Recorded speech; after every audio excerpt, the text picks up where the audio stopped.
Section 7.1, Open Coverings and Compact Spaces. There are a couple ways in which topological space could be thought of as being infinite. And the first way is just it's the cardinality of the underlying set. And if that's what we're thinking of, then even just an open interval, let's say from 0 to 1 on the real line, would be infinite, right? There's infinitely many points in it. But there's another sense in which you might think of a space as being infinite, and that's if the space sort of goes off to infinity, right? It's sort of infinitely large in that sense. And we'd like to be able to describe spaces in that way. The first thing that might come to mind when I say that is the notion of being bounded, right? There are two problems with that. Number one, to talk about boundedness, you need to be able to talk about distances, right?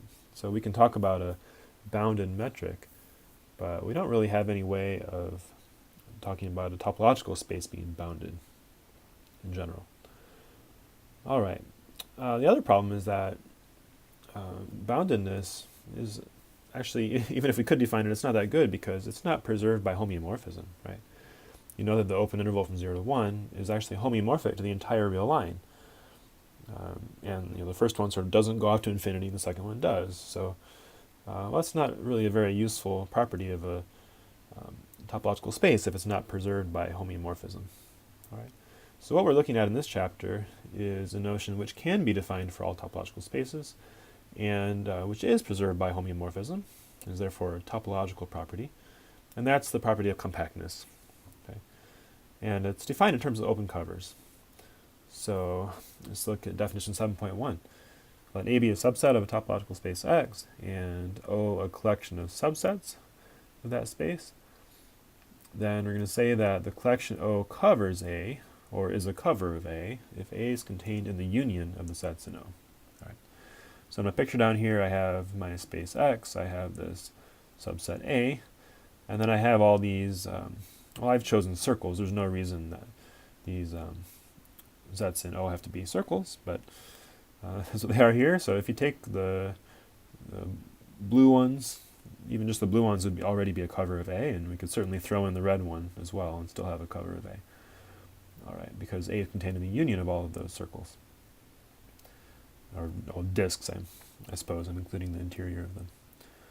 All right, and definition 2, if O covers A, and each set in O is open, then quite naturally O is called an open cover of A.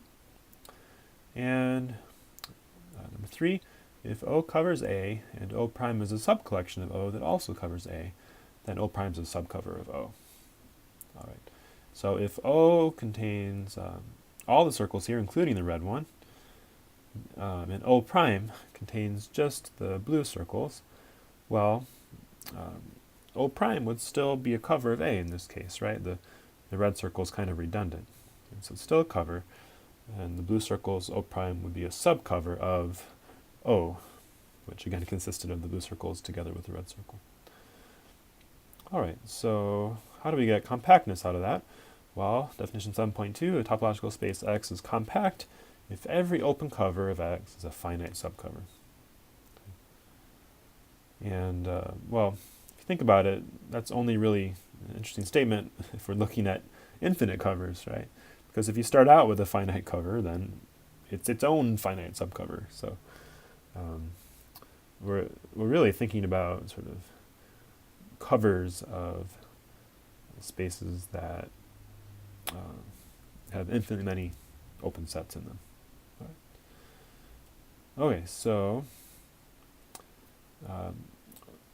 we are about to do exercise 7.7, which is in relation to the arithmetic progression topology on the integers. And remember, an arithmetic progression is something like this, and the basis for this topology is going to consist of just all the arithmetic progressions. All right.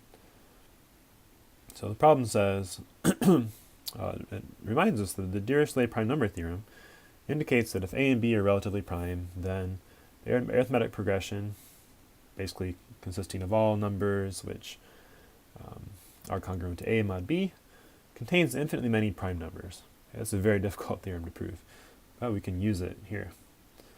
We're going to use it to prove that Z in the arithmetic progression topology is not compact. Okay, so we need to find some open cover of Z in this topology which does not have any finite subcover. Well, let's think about how we could get an open cover for Z. All right.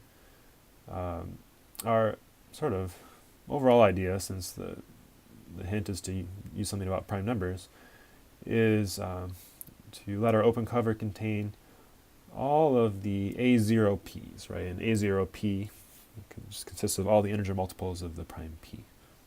Okay. That collection doesn't cover all of Z, but it almost does, right? The only numbers that are missing from the union of all of these A0Ps are 1 and -1, right? Because they are not multiples of any prime. Okay, so we need to add some more arithmetic progressions to our open cover. And well, let's see why I ended up choosing these. Okay. Basically, I just need an arithmetic progression or progressions which contain 1 and -1. And well, I don't want to take A11, right? Because that is just equal to Z, and then any open cover that contained that as one of its open sets has a subcover of just that set, right? Which is certainly finite subcover. So that's not going to do if we're trying to show this thing's not compact. Okay, so then, well, the next possibility would be to sort of take all of the odd integers. That's A1, 2. That contains both -1 and 1.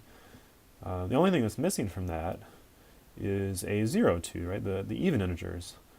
And unfortunately, there's only one prime among the even integers.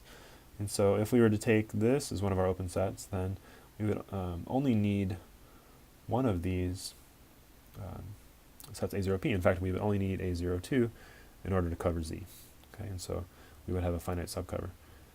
So that's no good. Let's try and take sort of arithmetic progressions with a spacing of 3.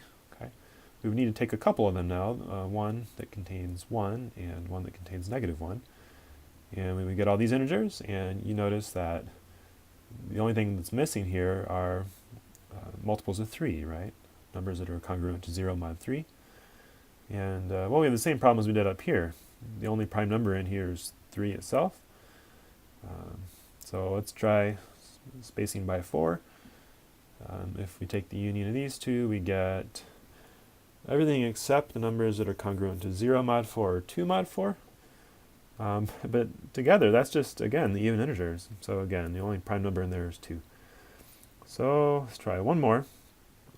Okay, if we take everything congruent to 1 mod 5 or -1 mod 5, then we certainly get 1 and -1. But this time we're missing more stuff, right? We're missing everything congruent to 2 or 3 mod 5. And,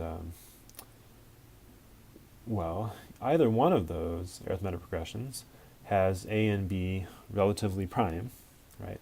That's what we've been missing with all of these up here. These A and B always had some factor in common, okay? But 2 and 5 are relatively prime, 3 and 5 are relatively prime, and therefore we can apply the Dirichlet prime number theorem to either of those two, and see that there are infinite many prime numbers in that progression, okay? So really we have more than we need here.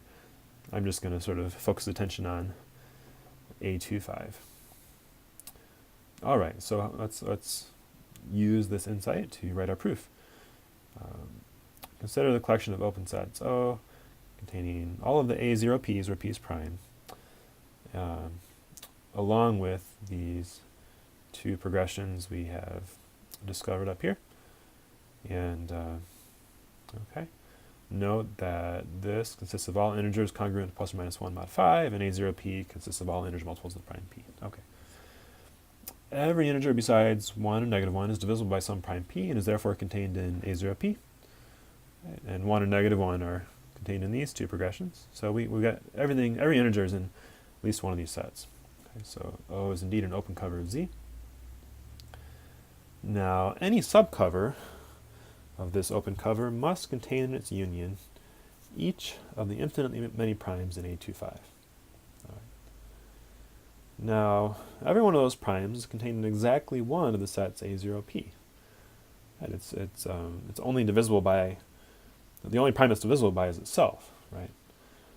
So we had infinitely many primes in there, and we need a different A0P to cover up each one of them.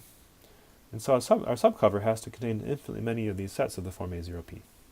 Okay? Therefore, the subcover is infinite, and there is no finite subcover of O. Which proves that Z is not compact in the arithmetic progression topology.